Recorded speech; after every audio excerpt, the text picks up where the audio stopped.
thought for hours and hours and days and rewrote this speech so many times, and I say it different every time, so you're just gonna get what you get tonight. But I belong. I started to question myself. What does that even mean? And I came to the point where I realized there are times when we feel like we don't belong. It might be the way someone made us feel. Someone may have told you, like, you straight up don't belong. Or it might be that little voice in the back of your head telling you lies that you don't belong. Or asking you questions like, am I where I'm supposed to be at? Am I doing what I'm supposed to be doing? Am I with who I'm supposed to be with?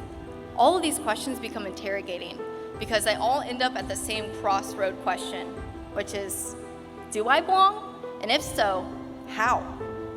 I truly believe that we all belong on this planet for a reason. We all have a purpose greater than ourselves, but we just have to figure it out. There's something important about having a bigger purpose. It's both empowering and daunting. Empowering because it gets us up every day and gives us motivation to go do what we need to do. But daunting because no one tells you your life purpose and you're left to just kind of figure it out. All throughout college, we're preached, find your purpose, find your why, find your passion, but no one shows you how to do it. Even when we're little kids, we're probed with the question, what do you want to be when you grow up? And rarely does that answer ever stay the same. And thank God, because I would have been like a rock star astronaut princess.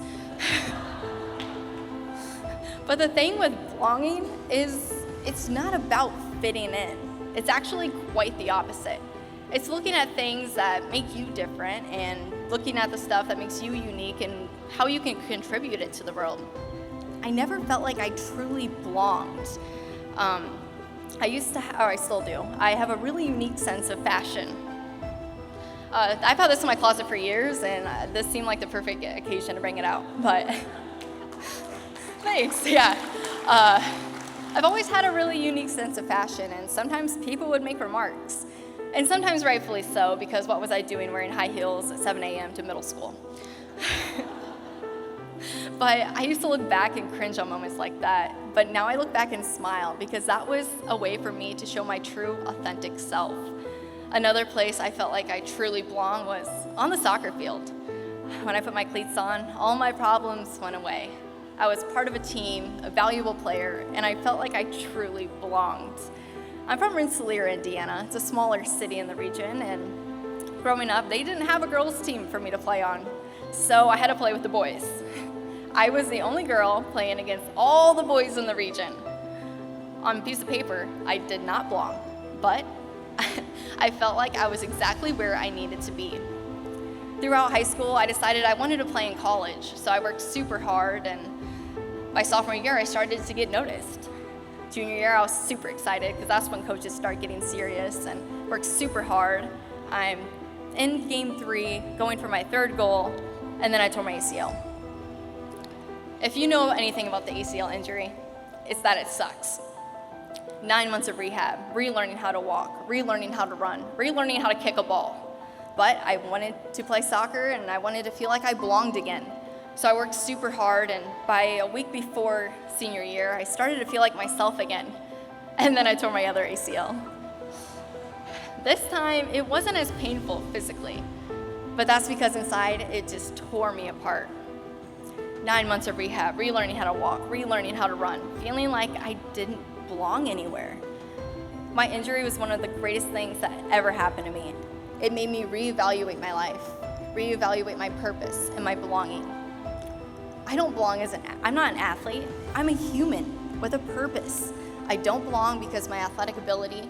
I don't belong because of my brain, and I do not belong because of my hair. I belong because I'm a human and I have a purpose on this planet. I did end up playing in college. I went to a college that wasn't on my radar. Indiana University Northwest. Do I have any Red Hawks out there? Woo! Yeah, go Red Hawks! I started working for a nonprofit, and I'm actually a chair member there, and it gave me the opportunity to mentor younger athletes going through similar situations, being there, hearing their stories, connecting with them, and telling their stories. It truly is one of my passions, and I'm so grateful for it. And I love telling stories, which takes me to my next chapter of my life. In 5th grade, I started a school newspaper by myself and passed it out to the class. In high school, I started broadcasting at Rensselaer Central High. And at IU Northwest, I started Red Hawk Media, founder and president. I started my own podcast called Just Life. It's available on anywhere you listen to podcasts. And I was a sideline reporter for athletics. Still, with all of this experience, being a reporter did not cross my mind. However, I started looking at other things that made me different and started embracing what made me unique. I've always loved to write, and I found out quick that people don't like talking in front of people, especially when there's a camera involved. However, I don't mind it, and I actually really enjoy it. When I started embracing things that made me different, that's when things started happening for me. I've had incredible opportunities. I've met incredible people, and I've had opportunities and doors open that I couldn't even fathom. Like, am I really speaking at an event highlighting women in the region right now? Am I dreaming? Someone pinch me. I want you to take one thing away from my speech, and that is you belong, even if you don't feel like you belong. But it's so important to be you. We need authenticity, and we need you to do your purpose. One other thing with belonging I want to mention before I leave, and it was probably the hardest thing for me to learn, is that not everyone is going to like you. And that's okay. Not everyone likes chocolate cake or champagne, put whatever favorite dessert in there. But it's actually a good thing, because if everyone loved you, you aren't being your true, authentic self. So don't chase what society wants you to chase. Don't try to chase something outside of yourself, because you'll run into a brick wall and just won't be happy. I think society's put a lot of pressure on people the last few decades, and social media has not helped. We're constantly looking at people's perfect lives with their perfect jobs and constantly keeping up with the Joneses, running to keep up with the Joneses, or should I say the Kardashians. But anyway, thank you for listening, and thank you for belonging here today. Thank you for this amazing event. I'm so humbled to be here with all these amazing women. So thank you so much, and be you.